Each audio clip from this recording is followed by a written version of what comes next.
hands, spread the flames, and fed her panic.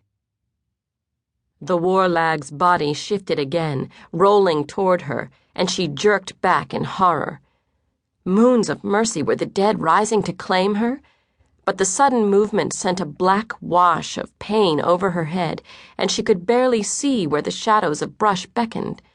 With a silent scream against the agony, she slid into their sharp embrace like a broken doll, her teeth bared to bite back her shriek, and her breath still caught in her chest from the frozen grip of fear. On the other side of the fire, a warlag turned, its bulbous eyes searching. There was blood on the soil, blood on its claws. It hesitated, and then a waft of throat-choking smoke curled between them, hiding her where shadows of deep roots pressed against her back, steadying her as the burning forest swallowed her body and the blackening waves swallowed her mind. All she saw, all she heard, was the warlags tearing and snapping at the broken bodies and burning wagon, the flame-lit canvas and clothes. Pain. Burning, crushing pain.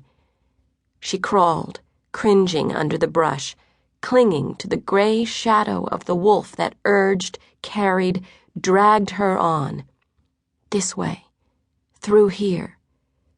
She could not focus her eyes, her mind any more. Wait.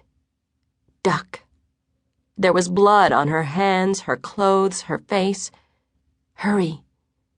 The roaring in her ears kept rhythm with the growls of bloated warlags feasting in the obscenely dancing light behind her, and the snap of human bones was the death drum in her ears. She did not have to look back to see the hairy forearms that dragged to their knees when they stood, and the other spindly middle arms that tore at the riding beasts like the cutters on a farmer's plow. Their beetle jaws dripped blood and tendons as they fought over a body. Ember Dion whimpered and dragged on. It was dark. Night voices flickered in and out of her ears, but the gray shadow led her on when she cried out, and the rough tongue licked at the pain till she fell into the dark fire of her pulse, where the black heat blinded her. Blood, thin and warm, dribbled down her face and slid into her ear, and as the noise drowned, the dark again became complete. It was dawn when she woke, her head throbbing dully, the air green with morning dusk.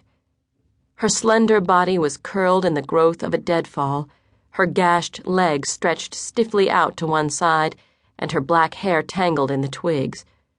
A sharp branch stuck into her cheek. Against her back, the gray wolf was warm, proof of the early chill that was seeping through the moss and the calm that greeted her wakening. No burned-out wagons met her eyes, no smoldering fires caught at her ears.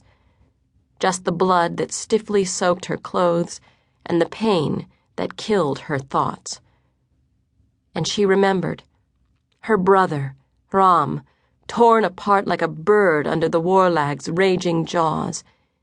The slim woman bit back the sob, clenching her fists and closing her eyes. Oh, Ram.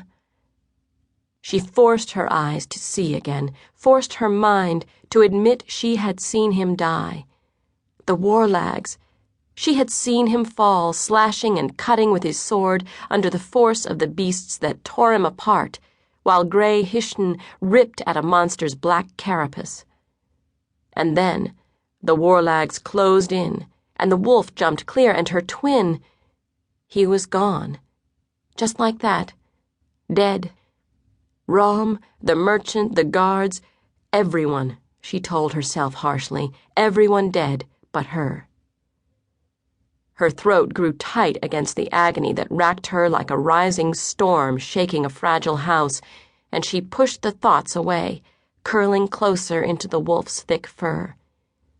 Was this the grief of death, she asked herself? The blinding ache? The gray one's fur lay gritty against her tears, and she wondered if she was crying for the mangled bodies of those she once knew, or the empty disbelief.